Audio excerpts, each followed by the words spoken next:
Fabien Van Emmelrich, on va quitter le terrain de la politique pour aller sur le vrai terrain, celui que les forces de l'ordre arpentent chaque jour, avec les risques inhérents évidemment au fait de porter un uniforme. Aujourd'hui, dans notre pays, il y a eu un nouveau refus d'obtempérer, vous le savez, au Chesnay, dans les Yvelines, avec un policier municipal de 54 ans qui a été blessé, avec une voiture qui lui a littéralement foncé dessus. Dieu merci, il est sorti de l'hôpital et il va mieux. On va faire le point avec ce sujet pour comprendre ce qui s'est passé. Le choc est d'une extrême violence. Ce chauffard en plein refus d'obtempérer fonce délibérément sur ce policier municipal qui a tenté de lui barrer la route. Quelques minutes plus tôt, l'équipe de policiers procédait à un contrôle routier banal. Mais au moment de décliner son identité, le suspect a démarré en trombe. Pour le maire de la ville, l'intention du conducteur est sans équivoque. Il n'y a aucun doute possible, on est en pleine journée, le véhicule fonce sur un policier municipal qui est debout et qui est parfaitement identifié, qui est en tenue. Donc il n'y a pas du tout volonté d'esquiver le policier, de passer à côté. Le chauffeur a foncé sur le policier et c'est voilà, pour moi clairement quelque chose qui relève de l'homicide volontaire, tentative d'homicide volontaire en tout cas. Avant d'être percuté violemment, le policier municipal a sorti son arme de service et a sommé l'individu de s'arrêter. Les habitants ont tout vu et tout entendu. Je suis pas quelqu'un qui se choque facilement, pourtant, mais l'assister en vrai, parce qu'on en voit des choses de nos jours, mais l'assister en vrai, et le bruit surtout, c'est le bruit qui était choquant. Le bruit des chocs, de la tête sur la voiture et de l'impact de la voiture sur le policier, c'était ça qui était surtout très choquant. Le suspect, un homme âgé de 23 ans, roulait sans assurance. Il était bien connu des services de police avec 17 inscriptions au fichier de traitement des antécédents judiciaires, notamment pour conduite sans permis ou encore détention de stupéfiants. Au moment de son interpellation dans le 15e arrondissement de Paris, il transportait une quantité importante de drogue dans son véhicule. Fabien Van Emmelrich, vous êtes notre invité, secrétaire général Alliance. Ce type de situation, là c'est un policier municipal, mais tous les jours il y en a qui visent des policiers nationaux, c'est insupportable. Est-ce qu'il y a des solutions pour faire en sorte que ça cesse ? Mais la solution, c'est ce qu'on disait exactement tout à l'heure, c'est ce fameux choc d'autorité. C'est pas supportable, c'est pas tolérable. Vous avez, on le répète sans arrêt, un refus d'obtempérer tous les 20 minutes. Vous avez 15 collègues policiers qui mettent leur vie en danger sur des refus d'obtempérer tous les jours. Vous êtes dans une situation plus que chaotique. Vous avez des individus qui se permettent tout et n'importe quoi. On a perdu les notions de tout, on a perdu les fondamentaux. Et aujourd'hui, on se permet de rouler sur des policiers, les tuer ou les blesser grièvement parce qu'on sait que malheureusement, derrière, il n'y aura souvent aucune sanction.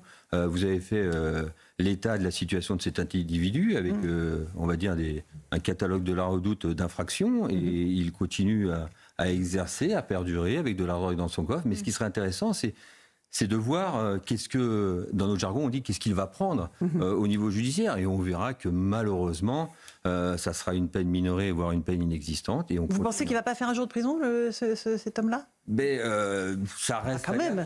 Vous savez, les images sont éloquentes. Moins de 5 ans de prison, vous n'allez pas en prison déjà. Alors le prétexte de dire qu'il n'y a pas de place de prison, c'est un bon prétexte. Encore faut-il en créer déjà. On devait en créer 15 000, on est à 7 ou 8 000. Et on se retrouve dans une situation où, quand on veut, on peut. Encore faut-il donner le signal politique qu'on a envie de donner. Il faut arrêter de ménager la chèvre et le chou. Vous faites ce type d'infraction, vous êtes sévèrement sanctionné. Et surtout, vous n'avez pas envie de recommencer. Mais surtout, quand vous le faites et vous êtes sévèrement sanctionné, et que vous allez en prison, vous êtes sûr de ne pas récidiver au moins le temps où vous êtes en prison.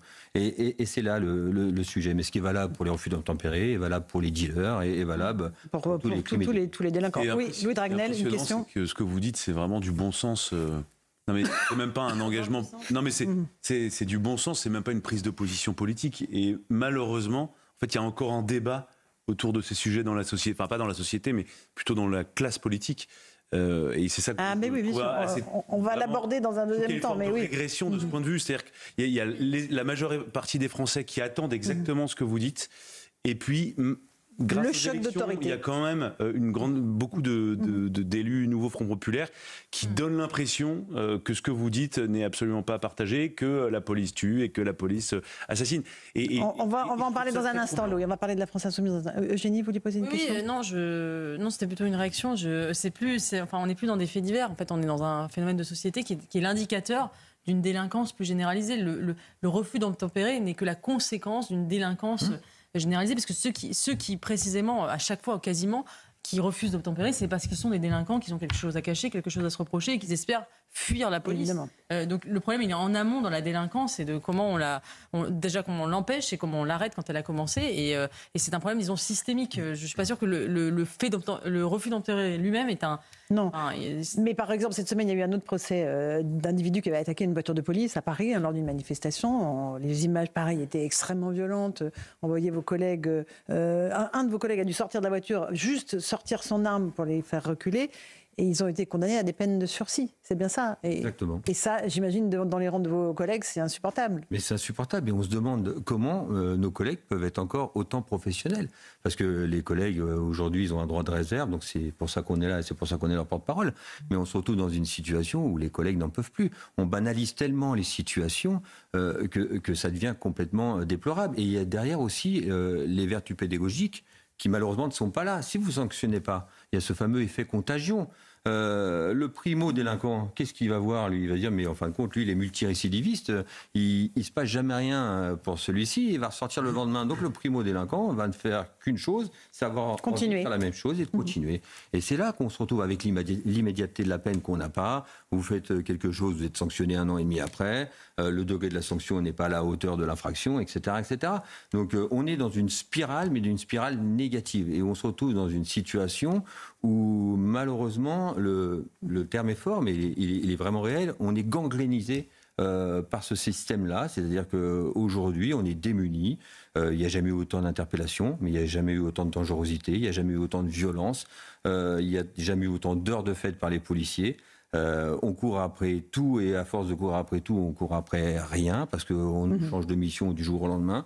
Et derrière, on se fait le chou gras que la police fait bien son travail, bah, tant mieux. Et le ministère de l'Intérieur l'a assez dit, il nous a soutenus à longueur de temps.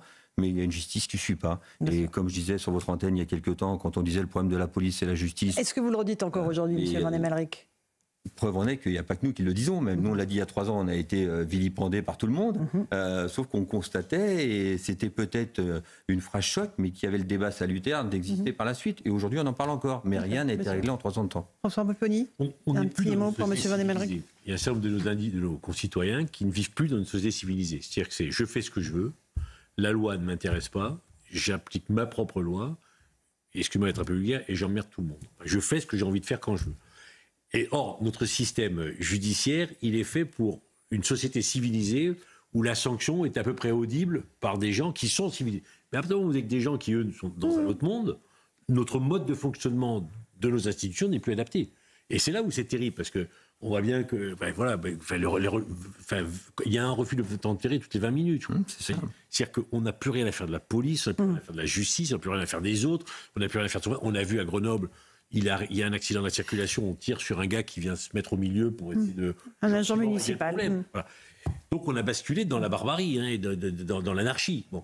Et donc il faut qu'on réfléchisse à comment on revient à la civilisation. Ça va prendre du temps. Avec certains propos politiques, évidemment, qui ne vous aident pas, M. Van Emmelrich, vous avez décidé de porter plainte contre Sébastien Delogu, député La France Insoumise des Bouches-du-Rhône, qui vous a insulté, on va le dire comme ça, et vous avez décidé de porter plainte, de ne pas laisser passer cette fois-ci. Mais disons qu'il a insulté, il a injurié en traitant les représentants du personnel d'Alliance de pourriture. Pourriture, voilà, des ordures et des pourritures. Il y a des moments où vous n'avez qu'une solution, c'est de déposer plainte. Mais ce qui est grave, c'est un représentant du peuple, élu par le peuple au premier tour.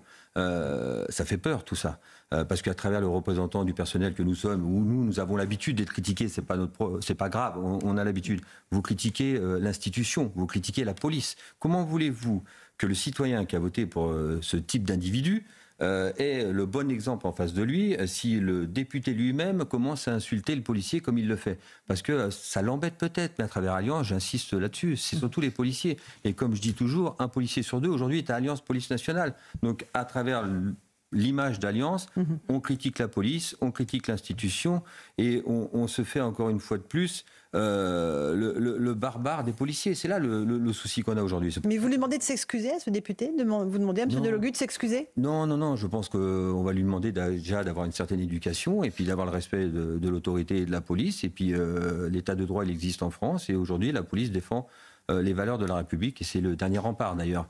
Donc on demande tout simplement qu'il soit sanctionné. On verra si la justice fait son travail. On n'est pas les seuls à avoir déposé plainte, parce qu'en plus il y a un mélange des genres. Oui, il y a plusieurs personnalités. On cite des animateurs, on cite des zones politiques, on cite des policiers. on fait tout et n'importe quoi, on essaie de faire le buzz, on n'est que sur la provocation. C'est un peu le motif de ce parti politique et on peut plus se permettre d'accepter ça. Et quand c'est pas lui, c'est d'autres. Rappelez-vous ce qu'avait dit M. Mélenchon au mois de mai quand mes collègues ont auditionné Mathilde Panot, c'était des pendeurs analphabètes. Il y a un moment où non, je pense pas qu'on puisse dire des choses comme ça et qu'on puisse surtout les accepter. Donc on ira jusqu'au bout, on continuera peut-être à nous diaboliser, mais on fera en sorte que justice soit faite et que les policiers soient défendus. Un mot, François, avant le flash, François Pupponi. Je ne vais pas m'occuper des pourritures du syndicat Alliance, et je veux m'occuper des gens qui veulent travailler et qui veulent faire avancer la République. Sous-entendu, les policiers ne veulent pas travailler, ils ne font pas avancer la République, voire ils la font reculer. Donc il va encore plus loin. Alors on verra bien là. Mélenchon a fait condamner l'ancien policier Olivier Marchal qu'il a traité de connard. Il a été condamné à 1 000 € Olivier Marchal. On verra bien si effectivement ce député, lui aussi condamné pour traiter des policiers de pourriture. Et d'ordure. Le niveau. Oui, le niveau. Non, mais honnêtement, moi je trouve ça lamentable parce que. Et ce sont des élus de la nation. Non, mais c'est des élus de la nation. Les policiers ont autre chose à faire que de. Enfin, franchement, je parle sous votre contrôle, mais il y a des sujets quand même plus importants. Et malheureusement, comme ils sont souillés, vous n'avez d'autre choix que de porter plainte. Monsieur Van Emelric, le dernier mot sur cette affaire. Dans le même ordre d'idée, ce qu'on dit tout simplement, c'est regarder le degré de sanction. Alors, ce député sera peut-être sanctionné, mais qu'est-ce qu'il va avoir 15 jours d'exclusion parce que c'est le maximum. Non, et puis il reviendra, mais il n'est pas à ses premiers faits. Il ne sera pas sanctionné à l'Assemblée, il aura pas 15 jours d'exclusion. Sur un autre événement, c'est pas son drapeau, c'est autre chose. C'est un autre drapeau. Et on laisse faire. Et puis aujourd'hui, c'est une foire d'empoigne, cette Assemblée. C'est l'exemple qu'on ne devrait pas donner. Et pourtant. Donc là, vous dites stop. Allez, il est 18h32. On fait juste le rappel des titres de l'actualité. Vous restez avec nous avec Simon Guillain. Simon.